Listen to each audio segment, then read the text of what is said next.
தலைமை சார்ந்த விஷயம், அதற்கு தலைமை முடிவெடுக்கும். நயினாரோட பயம் தெரியுது இல்ல, நயினாரோட பயம் தெரியுதா இல்லையா? நீ வா நீ வா நீ வான்ற ஒரு நல்ல பழமொழி தமிழ. புலிக்கு பயந்தவெல்லாம் என் மேல ஏறிப்படுத்துங்கன்ற பழமொழி தான் அவருக்கு பொருந்தும்.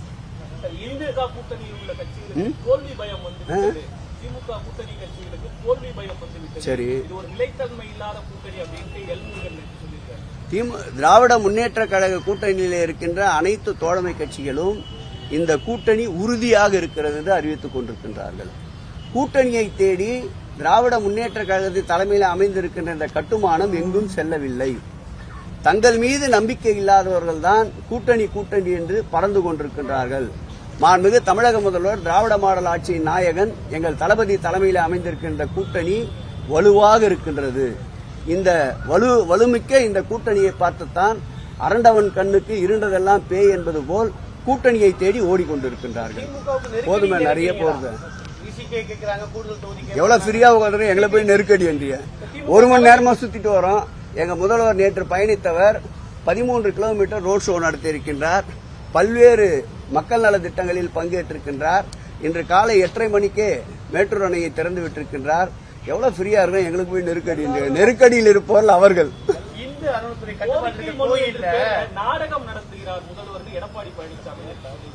அவருக்கு மேடையே கிடைக்கிறது இல்ல, அதனால யாரை பார்த்தாலும் நாடகமா தெரியுது. அரசு எந்த காலத்திலும் இல்லாத அளவிற்கு இந்த ஆட்சி ஏற்பட்ட பிறகு 1070 கோடி ரூபாயை அரசின் சார்பில் மானியமாக வழங்கியிருக்கின்றது. நீங்கள் கடந்த கால ஆட்சியை சீர்தூக்கி பாருங்கள். இவ்வளவு நிதியை அரசு மானியமாக வழங்கிய ஒரே ஆட்சி திராவிட மாடல் ஆட்சி இந்த ஆட்சி தான். அதற்குண்டான பணிகள் நடந்து கொண்டிருக்கின்றது. வெகு விரைவில் அந்த அந்த தொகைக்குண்டான அரசாணையும் வெகு விரைவில் வெளியிடப்பட போகிறது. அதற்கு முன்கூட்டியே அதில் இருக்கின்ற ஃபீசிபிலிட்டி அனைத்தையும் ஸ்டடி செய்து கொண்டிருக்கின்றோம். அதில் ஒரு சில நில ஆர்ஜிதம் செய்ய வேண்டியதும் இருக்கின்றது. அதையும் அந்த மக்களுக்கு எடுத்து சொல்லியிருக்கின்றோம். பொதுப்பணித்துறை அதிகாரிகள், குறிப்பாக நெடுஞ்சாலைத்துறை அதிகாரிகள் முழு வீச்சில் அந்த பணியில் இருக்கின்றார்கள். அந்த துறையுடைய அமைச்சர் அருமையண்ணன் ஏவா வேலு அவர்கள் 2 முறை ஏற்கனவே ஆய்வு செய்திருக்கின்றார். இன்னும் 1 வார காலத்திற்குள்ளாக நானும் எங்கள் துறையின் செயலாளரும் ஆணையாளரும் சென்று ஆய்வு மேற்கொள்ள இருக்கின்றோம். போர் அடிச்சிடுங்க, போதுங்க. திருமண நிகழ்ச்சியில இடநெருக்கடி இல்லாம வாழப்பாடியெல்லாம் வந்து தள்ளுபடியாகுது. ஒரு டோக்கனுக்கு 3000 கொடுக்குறோம், ஆனா 100 கல்யாணம் நடக்குது, 72 கல்யாணம் நடக்குது.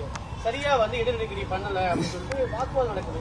இந்த ஆட்சி ஏற்பட்ட பிறகுதான் இதுவரையில் 1200 திருமணங்கள் கட்டணம் இல்லாமலே நடத்தி தந்திருக்கின்றோம். அதேபோல் மாற்றுத்திறனாளிகளுக்கு கட்டணம் இல்லாமல் திருமண மண்டபங்களை வழங்கிக் கொண்டிருக்கின்றோம். இந்த ஆட்சி ஏற்பட்ட பிறகுதான் திருக்கோயிலின் சார்பில் திருமண மண்டபங்கள் என்று எடுத்துக்கொண்டால் 46 திருமண மண்டபங்களை சுமார் 160 கோடி ரூபாய் செலவிலே கட்டுமான பணிகள் நடைபெற்றுக் கொண்டிருக்கின்றன. அதில் 50% மேலான திருமண மண்டபங்களுடைய பணிகள் நிறைவு பெற்றிருக்கின்றன. நீங்கள் குறிப்பிட்ட ஒரு சில கோயில்களில் ஆன்மீகத்தின் மேல் கொண்ட நாட்டத்தின் காரணமாக பல முருகர் கோயில்களில் இப்போது அதிக அளவு திருமணங்கள் நடந்து கொண்டிருக்கின்றன. உதாரணத்துக்கு வடபழனியை எடுத்துக்கொண்டால் அப்படி ஒரு நிலை. அதற்குத்தான் கூடுதலான திருமண மண்டபங்களை கட்டி இந்த 18ஆம் தேதி மாண்புமிகு முதல்வருடைய திருக்கரங்களால் அந்த திருமண மண்டபங்களை திறந்து வைக்கின்றார். அதேபோல் திருத்தணியில் கூடுதலாக 6 திருமண மண்டபங்களை கட்டியிருக்கின்றோம். அவையும் வெகு விரைவில் 2 மாத காலத்திற்குள் திறக்கப்பட இருக்கின்றோம். நீங்கள் சொன்ன அந்த வாழப்பாடியிலும் திருமணம் கட்டுவதற்குண்டான இடமும் நிதி வசதியும் இருந்தால் அதற்கும் ஏற்பாடு செய்வோம். திருமண மண்டபங்களை நாங்கள் தடுப்பதில்லை. ஒரு சிலர் அவர்கள் நேர்த்திக் கடனை பூர்த்தி செய்வதற்காக முருகர் கோயிலிலே திருமணம் என்று வைத்துக் கொள்ளுகிறார்கள். குறிப்பிட்ட சில நாட்கள் தான் முகூர்த்த தேதி வருகின்றது. ஒரே முகூர்த்த தேதியில் 100 பேர் 150 பேர் என்று வந்து விடுகிறார்கள். நாங்கள் அவர்களை திருமணம் செய்வதற்கு அனுமதிக்கவில்லை என்றால் அவர்கள் படுகின்ற வருத்தம் சொல்லனா துயரம் ஆளாகின்றது. ஆகவே அனுமதிக்கின்ற நிலை ஏற்படுகின்றது. இருந்தாலும் எந்த விதமான அசம்பாவிதங்களும் ஏற்படாமல் அதையும் ஒரு சிஸ்டத்துக்குள் கொண்டு வந்து திருமணங்களை நடத்துவதற்குண்டான முயற்சிகளை மேற்கொள்வோம். நிருபர் சொன்ன அந்த திருக்கோயிலை இன்றைக்கே எங்களுடைய துறையினுடைய இணை ஆணையாளரை ஆய்வு மேற்கொள்ளப்பட்டு அறிக்கை பெற்று அதற்குண்டான வழிவகைகளை காண்போம்.